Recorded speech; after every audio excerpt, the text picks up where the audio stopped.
Federal government's ban on female genital mutilation is unconstitutional.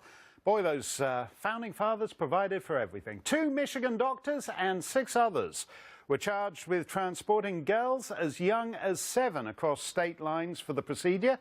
But District Court Judge Bernard Friedman ruled that while the federal government may be able to force you to buy health insurance, it can't bar adults from scarring children in ways they will live with for the rest of their lives. America's war against drugs coming from Mexico is going to get far more difficult. The party's newly elected government is moving rapidly toward legalizing marijuana. Meanwhile, its highest court has struck down the country's law authorizing the military's deployment against the drug cartels. Mexico, then, could soon be far more tolerant of drugs and the cartels. Meanwhile, heroin, brought in overwhelmingly from Mexico, is killing tens of thousands of Americans every year. Tucker just spoke with an Arizona sheriff about the threat of Mexican heroin. Here's Tucker. Opioids are killing tens of thousands of Americans every year. It's an epidemic. It's being driven in part by prescription drugs, but not only by prescription drugs. Also heroin. More of it is being smuggled into this country than ever before, and almost all of that heroin is coming from Mexico across our porous southern border. Matt Thomas is the Deputy Chief of Police in Pinal County, Arizona, and he joins us tonight. Chief Thomas, thanks very much for coming on. Give us a sense, and this is something that's rarely discussed in Washington, but of the scale of opioid smuggling across our southern border into the United States. Well, we've seen a significant increase since 2014. It used to be that Arizona, our southern borders, marijuana was the cash crop for the Sinaloan cartel specifically, that kind of is the main cartel for our state.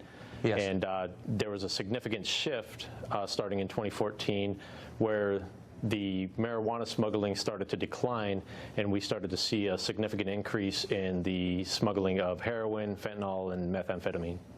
Fentanyl, too? Yes. Okay, so, I mean, give us a sense, like large amounts, enough that they would help drive the epidemic that's killing so many Americans? Oh, absolutely, especially the fentanyl, because such small doses are so lethal. And right. So that particular drug becomes a danger both for anybody that is using it, but our officers as well. We've had several exposures in our state where officers have been exposed to fentanyl, and then they've had to get the Narcan to help reverse the effects so that they don't die from the exposure. We've had citizens, same thing, they overdose on it because it's much stronger than heroin. So we have the heroin yes. problem, but now we're having the fentanyl problem, and that is becoming a bigger crisis for us because it's so dangerous, and we're seeing it's coming in the format of essentially fake pills. So what the cartels are sending up are what are being sold as oxy, but it's fake, and it has the fentanyl in it, and it's much stronger, more potent, and more dangerous. So we just had on the screen, I don't know if you could see it, a video of drug tunnels crossing the border into the United States. How common are those in your county?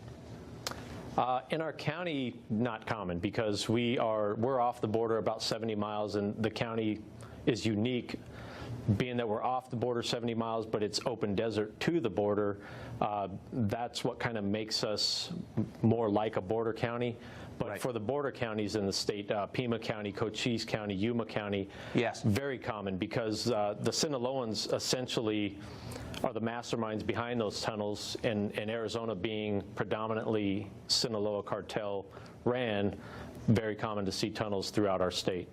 Do you think Washington, which is trying to respond to the opioid crisis that's killing so many people, do you think that in Washington lawmakers have a sense of where these drugs are coming from?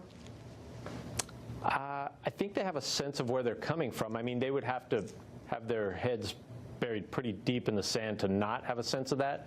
After all these years, we kind of know where the source is, but I don't think they have a sense of the magnitude of what's coming across the border, how easy it is to get across the border, and how adversely, it's affecting all of our communities. And you know, from the smallest rural community all the way up to your metropolitan areas, it's having a very negative effect. And you know, it's kind of our fault on the American side. We're the consumers. We've kind of created this problem, and they're just, it's a demand-driven thing.